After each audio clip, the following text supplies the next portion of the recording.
Hello， 朋友们，我是 Alex。今天的视频不包含任何的广告，如果我提及了任何的产品，那都是我自己买的，它们好用与否都是取决于我自己使用的经验，以及这个节目也不是走进科学。如果我对于口腔医学有任何误区或者说的不对的地方，如果你知道正确答案的话，欢迎在评论里面跟我指正。所以今天的视频就是要讲为什么我有一口大白牙。这个问题呢，自从我开始做微在不懂爱以来，就有人不断的在视频底下去问为什么你的牙可以这么白，我一直却没有好好的回答，是因为我觉得我的答案是并不能令你们所满意的，因为这个答案就是我并没有做什么。就实际上在近年来，我并没有真正的去专门去做牙齿的美白，我所做的就是每天早晚一次的用电动牙刷来刷牙，以及在饭后和刷牙后再用牙线去剔牙。在多年之前，我是曾经用过牙齿美白产品的，我是去买过的。我用过美白牙贴，就是我家里现在还有一盒，就是这个佳洁士的3D 牙贴，对，但是这一盒牙贴我是很久之前买的，我看了一下它的保质期是到2017年2月份，所以感觉应该是在3年，不知道3年前买的吧，而且里面还剩下狂多。有这么多我都没有用掉，是因为那一次我开始用牙贴就感觉到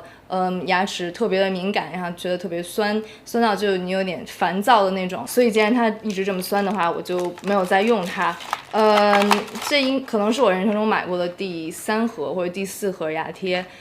之前用确实是很有效，应该最一开始的一盒是还在上学的时候，大概贴完了之后就是牙就会变得像白纸一般的炫白。其实我有点讶异，它一直到现在还白成这样，我不知道是不是这个牙贴的功效，还是说因为我日常的保养做的还不错。那至于其他的美白方式，比如说是像什么微商开始火起来的那种美牙仪，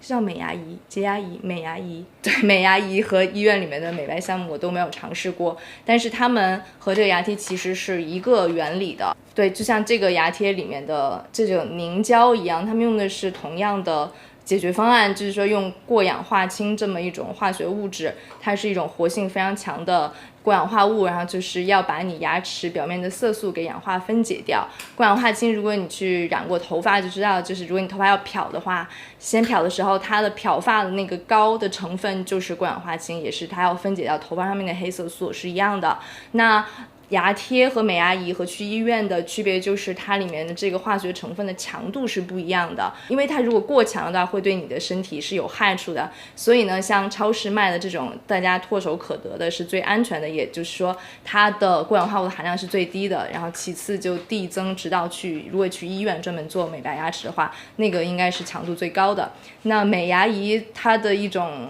说法就是说通过这个冷光就继续让这个过氧化物更多渗透到牙齿里面。那这个时候要科普的就是，你知道牙齿最外面一层叫牙釉质，然后里面就是牙本质。你的牙齿的颜色其实是你牙本质的颜色，它本来就不是纯白色的。但牙釉质也有缝隙，如果你常年的有这个烟渍、茶渍，就会透过牙釉质的缝隙渗透到牙本质里面，也就是通过这个缝隙，然后这种过氧化物就再去漂白牙本质的颜色。这基本上就是现在市面上美白牙齿的做法吧。除此之外，就还有换烤瓷牙或者换烤瓷的贴面。用这种漂白方式不是适合于每一个人的，有些人牙周特别敏感或者牙龈萎缩的严重，他的牙根神经暴露的比较多，就会造成就是你贴这个牙贴的时候就会觉得特别的酸，感觉很明显。有些人是补过牙、镶过牙，有牙齿填充物，然后呢过氧化物是对于这些填充物是不起作用的，也许你把其他牙都漂白了，但是那颗补的牙确实还是跟以前一个颜色的。所以呢在你决定去买牙贴还是买美牙仪之前，你不妨先去牙医那里去看看你自己是一个什么状况，以及你的牙周有没有什么疾病，会不会被这种漂白物所刺激到。所以呢洗牙是一个非常好的方式，在你想要去美白之前。洗牙的作用它是洗掉你的牙结石，但是洗牙会不会让你的牙变白呢？ OK， 如果你的牙结石很多的话，它就是可以变白的。要是你很久都没有洗牙的话，你现在可以照照镜子看自己的下牙的内侧，就是这样看，因为很久没有洗牙了，会看到那里很恐怖，就是在牙齿根部就有一圈，就是有黄有棕，就很恶心。而且洗牙还有一个好处就是你一年做一次，一年做2次的话，也是一个给你牙齿的体检。下面就是要说的是，在我不用牙贴之后，我的牙齿还能保持洁白的方式，就是我每天做的事情，一个是刷牙，我已经用了很多年的电动牙刷，我现在用的电动牙刷是这2个。一个是欧乐 B 声波的电动牙刷，还有一个是飞利浦的这个 Sonic Care 也是声波的牙刷。其实我的使用的感觉是这2个没有什么太大区别，就是无非刷头大大小小和震动的可能声音不一样。而且我觉得选电动牙刷也不一定去买那个最贵的，我觉得至少就是选它有那种强弱档的控制，你可以选择的，你就可以选它弱一点或者强一点。因为今天牙医跟我说我的牙龈有点萎缩，让那个牙的颈部有点暴露出来，我应该做一个什么填充。他说因为是刷牙的时候有可能是用力过猛，让我觉得听起来有点恐怖。然后我就问他说，那是不是不应该用电动牙刷，应该用手来刷呢？他说电动牙刷确实是在效率上面比较高，但如果你能够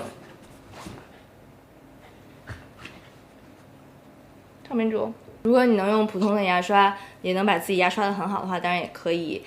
你可以去查一查一种叫贝氏刷牙法。其实我也是看很多知乎或者什么帖子上介绍美白牙齿的时候会讲这种刷牙法，但是很奇怪，在我看国外的网站和英文的资料里面，贝氏刷牙法这个并不是一个很热门的词条，也有可能人家从小就是学来就这么刷牙的。那个刷牙法就是说你要以斜45度的方向来手持这个牙刷，而不是我们小时候学的确实是像这样要直上直下的。而且在刷牙之后一定要配合牙线，因为我每回在刷了很久之后再用牙线，也都是每都有收获，从未让我失望过的，就能从牙缝里面再拉出来一些软软白白的物质和更多的菜叶。可想而知，刷牙对于牙缝真的是没有什么作用，它就是把表面的和内侧的牙菌斑给刷掉。牙线的话，我有一个推荐，就是这个3M的，我觉得比屈臣氏的好用，它从来都不会拉丝或者断掉，而且它还里面有配一个就很贴心的一个小盒，可以放牙线随身去带着。那我用的牙膏就是我买了很多管的这个狮王的酵素牙膏，酵素洁净防护牙膏，一直用它倒不是说它有多神奇，就是说它一直没有出错吧，反正我的牙也没黑下去，所以也许它也有功劳呢。但是牙膏它的作用就是增加你牙刷和牙齿表面之间的摩擦力，增加这个摩擦力，以使这个牙菌斑能更好的能被摩擦掉。所以它就是靠牙膏里面的颗粒，它跟可能有没有什么氟和冷酸灵和云南白药的关系都不大，但是添加一些成分的话，也许有别的好处吧。至于那些标榜多美白的牙膏，我也真的是不太信它们能有多美白啦，因为你每天就是靠它在嘴里刷那么2下，然后过一会儿就把它吐掉了，它能够有多么神奇美白的功效呢？除此之外，还有让牙齿显得更白的窍门就是晒黑。晒黑了之后，真的你的牙就显得更白了，相信我。再一个让牙显得白窍门就是用姨妈色的口红或者深棕色的口红，都能显得牙很白。大红色、次之、橙色和裸色也没有那么显白。最糟糕的是紫色，如果你的牙黄的话，一定要远离紫色的口红，真的。最后总结下来，如果你对你自己现在牙齿颜色不满意，想要做任何的美白或者漂白的话，最好就先去咨询牙医，看你自己牙周的情况怎么样，适不适合于做这种各种的美白的话，先去问了之后再看。那要是医生给你推荐牙科诊所那种很贵的美白项目的话，你也不一定就一下就要尝试。因为他们的原理真的，我觉得就是跟去超市买一盒牙贴是一样的。但是我不是牙贴的完全拥趸者，因为我觉得我这些年来不用牙贴的牙照样过得很好，所以日常的保养真的是有用的。还有呢，牙齿美白和跟身体美白一样，是一个非常容易被忽悠的行业。如果你不想被骗的话，就要用知识去武装自己。以上就是这些，希望你们都能拥有一口洁白，整不整齐没关系，因为我的牙也不整齐，但是就非常结实的真正的牙齿。如果你喜欢这期节目的话，不要忘记来关注我的频道以及给我点赞。我是 Alex， 谢谢你的收看，拜拜。